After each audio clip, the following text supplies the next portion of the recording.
We had to unhook all the wires and make sure everything was detached. This may look like an ordinary scene, a teenage boy and his father working on a car together. But when you know what 14-year-old Dylan Smith's existence has been for the past 3 years, it's extraordinary. I'm in the best I've ever been in my life, so that's amazing to be able to say.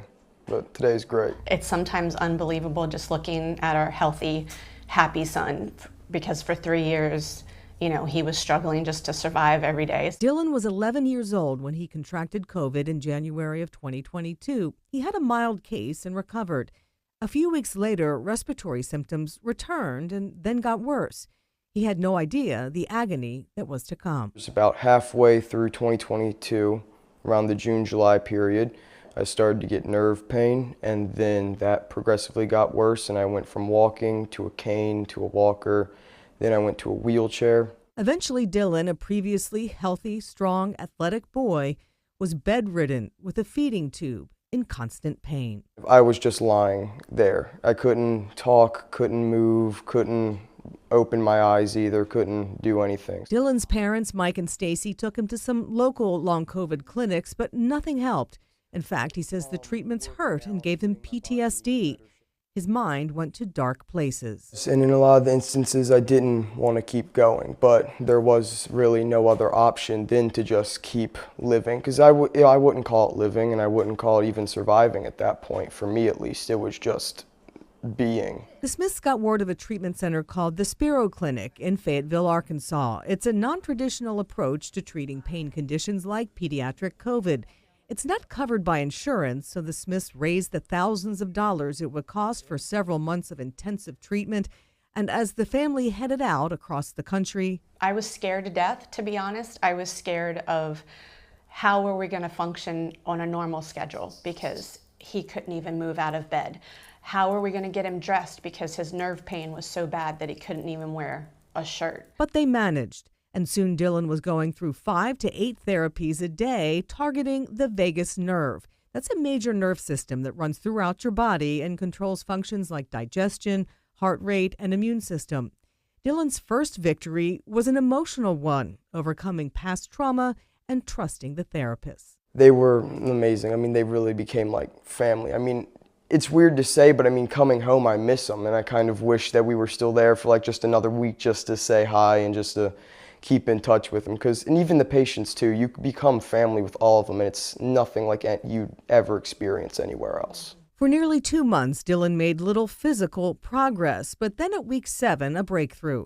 Dylan started swallowing. When I first swallowed, that was crazy, because I mean, 2 years, maybe even plus, I hadn't been able to swallow, eat, drink, anything. So obviously I tried to do it, multiple times in that span of 2 years, but I couldn't.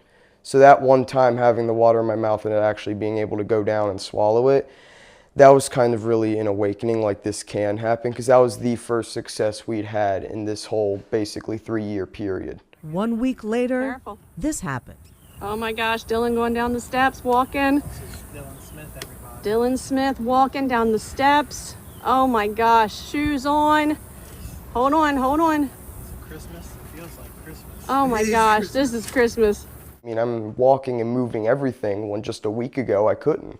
So I mean, that was, Oh my gosh. it is indescribable, but in the best way possible. Walking turned to running. It was a blessing, really. His body literally just woke up. Dylan, 0 pain. Week 9 or 10 is when the pain went away. And he's like, it just flushed out of my body. He's like, I'm at 0 pain. To be able to touch and hug him and him not flinch or say, don't do that, was a miracle. I mean, it is a miracle. I mean, I went from the closest thing you might be able to be to being dead or something. I mean, not being able to do anything, to being able to do everything. And now even the smallest thing, making lunch with his mom, is a joy. It just makes days like today so much better, because you're just like, look at how far you've come. Yeah. And now, what are you going to do with it? Yeah. So live and be happy. Drop it. Dylan is following that advice instead of feeling bitter about suffering so terribly and losing 3 years of childhood. he believes he's been given a gift.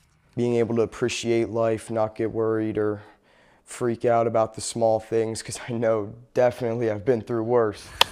Yeah, one more. But in the end, I am happy that this all happened, because I am definitely better for it and better than I ever would have been if I didn't go through it. And right now, the Smiths are focusing on processing everything that has happened and spending time together. Dylan is currently being tutored at home to catch him up on coursework and hopes to return to school in January. He's an amazing kid, and you can't help but to be so happy for him and his parents. Yes, it's so